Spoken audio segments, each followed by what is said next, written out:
Hi, I'm Lauren Selden. I'm an artist and professor at Stephen F. Austin State University, and I'm happy to be at the art gallery at Brazosport College, showing my work, The Space Between, which is a retrospective of work from all the way back to 2008. So, this body of work is ranging, like I said, back to 2008. I have a series of work that is inspired by historic match strikers. Each of these works are hand made with different techniques from metalworking and jewelry, and everything is hands-on. These works are about contemporary female figures that are considered kind of fire starters in some way or another. Each of the works, the back of the piece, is also highly ornamented. And this is a body of work that I've continued to do throughout my career. These pieces, I call them flying rings, and you can see little details and elements of non-ferrous metalworking and jewelry techniques, including some mokume gane. Each of these forms has propellers and wheels that can spin, and they're about the idea of mobility and the lack of mobility. And so as you kind of pan around, you're going to see a couple of different bodies of work. These works are from 2013.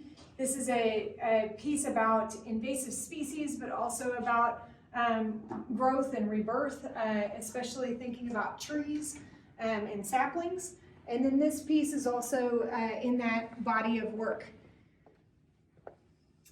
This work is called "A Thousand Forests Never Bloom."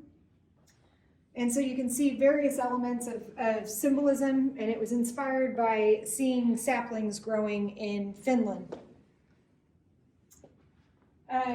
On the edge of the space, you can see this piece about loggerhead sea turtles. This work is from 2015, but it continues to connect most of my work with its connection to water and the concerns about how we are using our water.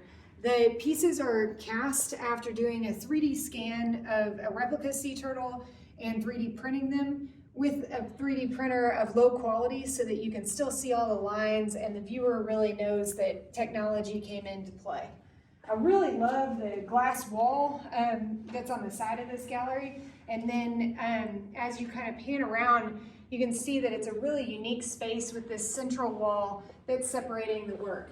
So right at the center of the wall is the start of the house series, and this is the first house that I replicated from my family home.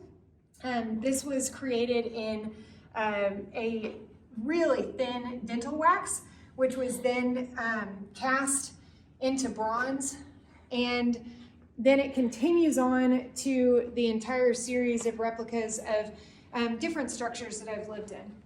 Each of these works are about memory and about architectural spaces and how they affect our everyday lives. And so you can see all of these different styles. The bases are fabricated steel and stainless steel for one of them. And their geometric form is in some ways in reference to kind of mountain structures as well as basalt. Each of the houses is up on stilts, again, kind of talking about water and some kind of impending doom, a little bit of a metaphor.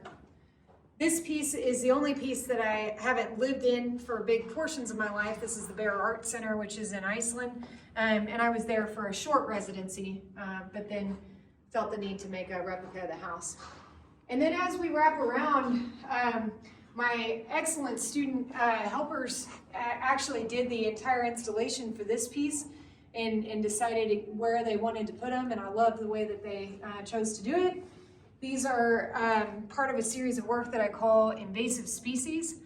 And I am basically fabricating whimsical and kind of fake plants, and it's hard to tell which areas were from a natural form and which areas were from plastic and which ones are fabricated. And so these are all made out of sterling silver.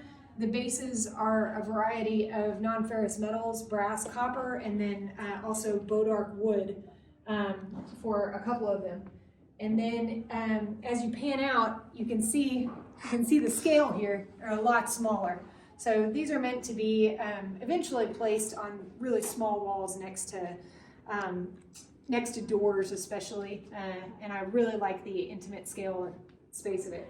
And so yeah, if you just want to kind of look at the general open space, again, the glass walls are amazing because viewers can really see through, and I've just been really pleased to see all of the work in the space. So thanks for watching.